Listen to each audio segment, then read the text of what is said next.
Letter 1 to Mrs. Seville, England. St. Petersburg, December 11th, 1817.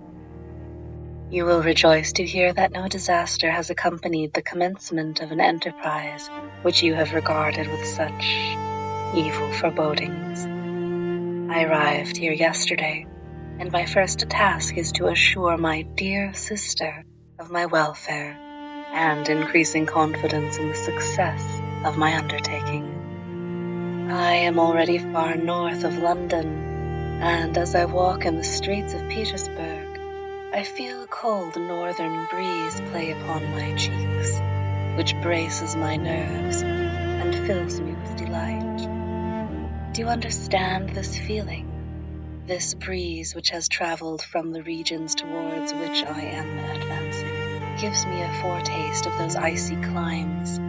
Inspirited by this wind of promise, my daydreams become more fervent and vivid. I try in vain to be persuaded that the pole is the seat of frost and desolation. It ever presents itself to my imagination as the region of beauty and delight. There, Margaret, is the sun. The sun is forever visible, its broad disk just skirting the horizon and diffusing a perpetual splendor.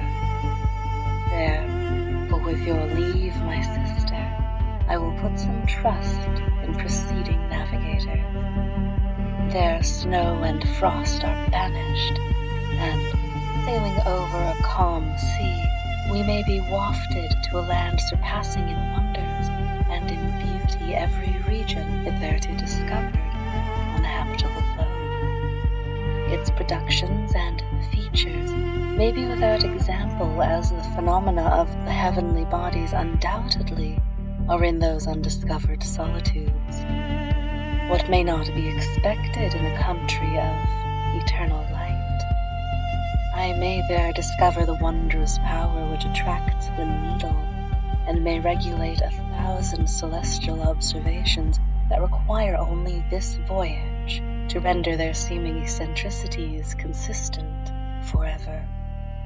I shall satiate my ardent curiosity with the sight of a part of the world never before visited, and I may tread lands never before imprinted by the foot of man. These are my enticements, and they are sufficient to conquer all fear of danger or death, and to induce me to commence this laborious voyage with the joy a child feels when he embarks in a little boat with his holiday mates on an expedition of discovery of his native river. But supposing all these conjectures to be false, you cannot contest the inestimable benefit which I shall confer on all mankind, to the last generation, by discovering a passage near the pole to those countries, to reach which at present so many months are requisite, or by ascertaining the secret of the magnet, which, if at all possible, can only be effected by an undertaking such as mine.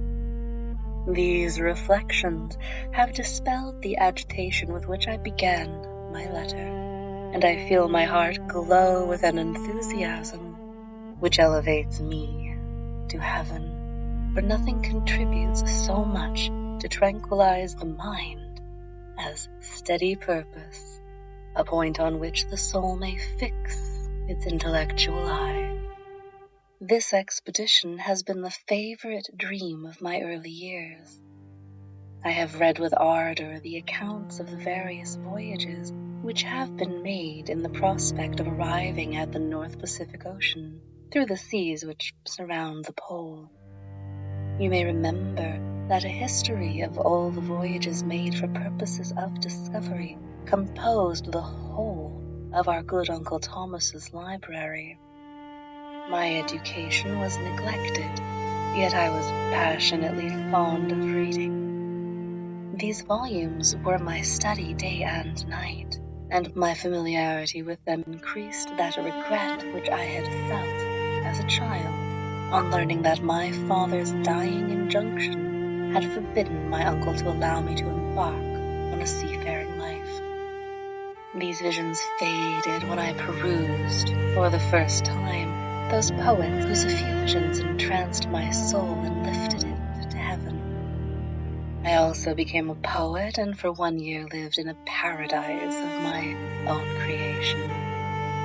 I imagined that I also might obtain a niche in the temple where the names of Homer and Shakespeare are consecrated. You are well acquainted with my failure, and how heavily I bore the disappointment. But at that time, I inherited the fortune of my cousin, and my thoughts turned to the channel of their earlier bent. 6 years have passed since I resolved on my present undertaking. I can, even now, remember the hour from which I dedicated myself to this great enterprise. I commenced by inuring my body to hardship. I accompanied the whale fishers on several expeditions to the North Sea. I voluntarily endured cold, famine, thirst, and want of sleep. I often worked harder than the common sailors during the day and devoted my nights to the study of mathematics, the theory of medicine, and those branches of physical science from which a naval adventurer might derive the greatest practical advantage. Twice, I actually hired myself an undermate in a Greenland whaler, and acquitted myself to admiration. I must own I felt a little proud when my captain offered me the second dignity in the vessel, and entreated me to remain with the greatest earnestness. So valuable did he consider my services. And now, dear Margaret, do I not deserve to accomplish some great purpose?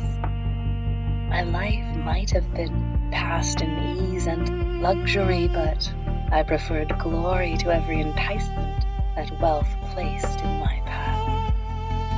Now that some encouraging voice would answer in the affirmative, my courage and my resolution is firm, but my hopes fluctuate, and my spirits are often depressed.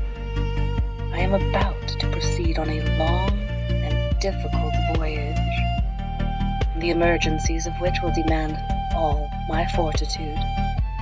I am required not only to raise the spirits of others, but sometimes to sustain my own when theirs are failing. This is the most favorable period for traveling in Russia. They fly quickly over the snow in their sledges. The motion is pleasant and, in my opinion, far more agreeable than that of an English stagecoach. The cold is not excessive if you are wrapped in furs, a dress which I have already adopted, for there is a great difference between walking the deck and remaining seated motionless for hours when no exercise prevents the blood from actually freezing in your veins. I have no ambition to lose my life on the post road between St. Petersburg and Archangel. Now, I shall depart for the latter town in a fortnight or 3 weeks, and my intention is to hire a ship there, which can easily be done by paying the insurance for the owner, and to engage as many sailors as I think necessary among those who are accustomed to the whale fishing. I do not intend to sail until the month of June. And when shall I return? Ah, dear sister, how can I answer this question? If I succeed, many, many months, perhaps years, will pass before you and I may meet. If I fail, you will see me again soon, or never.